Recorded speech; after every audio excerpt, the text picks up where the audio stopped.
हवाले सां दादू जी अदालत उमेर उबाब चांडियो जे 3 घर भातियुनि जे क़त्ल केस जी ॿुधणी 6 डिसंबर ताईं मुलतवी करे छॾी आहे।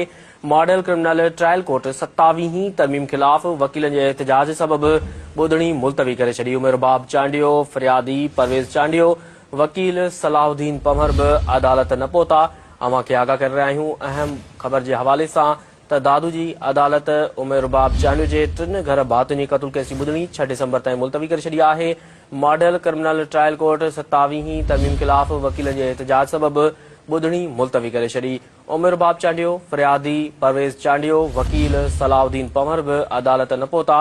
अवां खे आगाह करे रहिया आहियूं अहम ख़बर जे हवाले सां दादू जी अदालत उमेर उबाब चांडियो जे 3 घर भातियुनि जे क़त्ल केस जी ॿुधणी 6 डिसंबर ताईं मुलतवी करे छॾी आहे।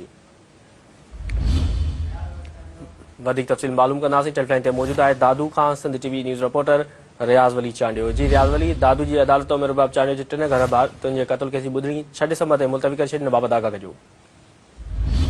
दादू जी मॉडल क्रिमिनल ट्रायल कोर्ट जे जज हसन अली कलवड़ जी अदालत में उमेर उबाब चांडियो जे 3 घर भातियुनि जे क़त्ल केस जी ॿुधणी थी आहे।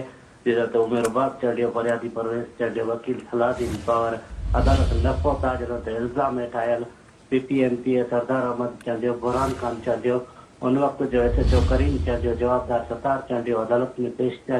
जिन ते गिरफ़्तार जवाबदार ज़ुल्फ़कार अली गौर मुर्तज़ा सिकंदर चांडियो खे चेन पुलिस जेको आहे अदालत में पेश कयो। जिन ते कराची में वकीलनि जो कन्वेंशन हुजण सबबि जेको आहे वकील जेके आहिनि ॿिन्ही धुरियुनि जा अदालत न पहुता, जे सबबि अदालत जेका आहे ॿुधणी 6 डिसंबर ताईं मुलतवी करे छॾी आहे। जी ठीकु आहे रियाज़ वली चांडियो, तफ़सील ॾियण लाइ वॾी महिरबानी।